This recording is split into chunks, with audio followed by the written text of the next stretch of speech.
আমরা আরেকটি প্রশ্ন নিচ্ছি। জুলিয়া জুই দাউদকান্দি কুমিল্লা থেকে প্রশ্ন রেখেছেন, মানুষ মারা গেলে আমাদের অঞ্চলে 3 দিনে যে খাবার খাওয়ানো হয়ে থাকে সেটা কি সবাই খেতে পারবে, ধনী বা গরিব?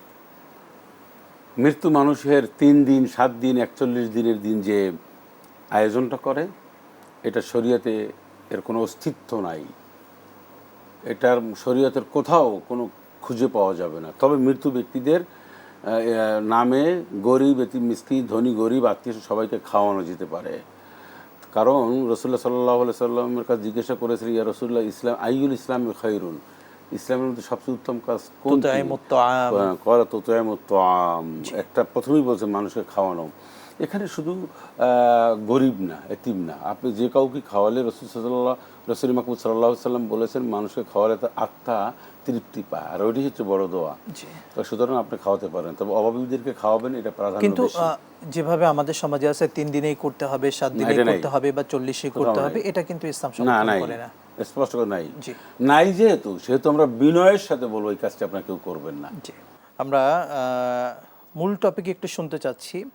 বিশেষ করে ইবাদতে অলসতা দূর করার বেশ কিছু পয়েন্ট আপনি বলেছেন, যদি আরও বলতেন যে ইবাদতে অলসতা দূর করতে, ইবাদতটাকে আরও সুন্দর করতে, আল্লাহর কাছে যেন কবুলযোগ্য হয়, আমরা কি করতে পারি এই জন্য সবচেয়ে বড় কথা কি জানেন? হালাল রুজি খেতে হয়।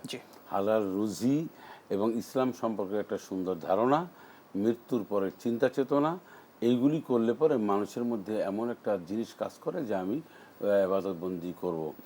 আর আমাকে সৃষ্টি করেছেন আল্লাহ পাকের হুকুম বা গোলামিত্ব করার জন্য। মা খালাকতুল জিন্না ওয়াল ইনসা ইল্লা লিয়াবুদুন, এগুলি আমাদের জানতে হবে এবং অলসতা দূর করে আল্লাহর সান্নিধ্য লাভের জন্য পরকারী চিন্তা, এটা আমাদের মধ্যে যত বেশি গ্রো হবে, যত বেশি আমাদের কাছে আসবে পরকালীন চিন্তা, তত আমি ইবাদতবন্দি করে মজা পাবো। আর একটা হচ্ছে ইসলামের প্রাথমিক যে জিনিসগুলি জানতে হবে।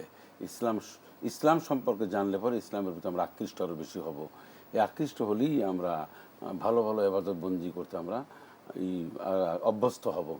এই জন্য আমরা রাসূল আকরাম সাল্লাল্লাহু আলাইহি সাল্লামের সুন্নাহ ক্লিয়ার ধারণা থাকতে হবে। আল্লাহর হুকুম পালন করলে কি আর পালন না করলে কি, এই শাস্তি যদি জানা থাকে, একজন আসামি, একজন ছিনতাইকারী, সে যদি সত্যিকার অর্থে ভালো করে বোঝে এবং এটা যে আমার এই ধরা পড়লে আমার এইটা শাস্তি হবে, তাহলে সে কিন্তু আর কাজটি করবে না। কিন্তু বিষয়টা হচ্ছে উনি জানে যে আমার তেমন কিছু হবে না। আমাদের এই চিন্তা চেতনা, ভ্রান্ত চিন্তা চেতনা থেকে আমাদের দূরে থাকতে হবে। আল্লাহ তাআলা আমাদেরকে বোঝার তৌফিক দিন। আমিন। আপনাকে অসংখ্য ধন্যবাদ।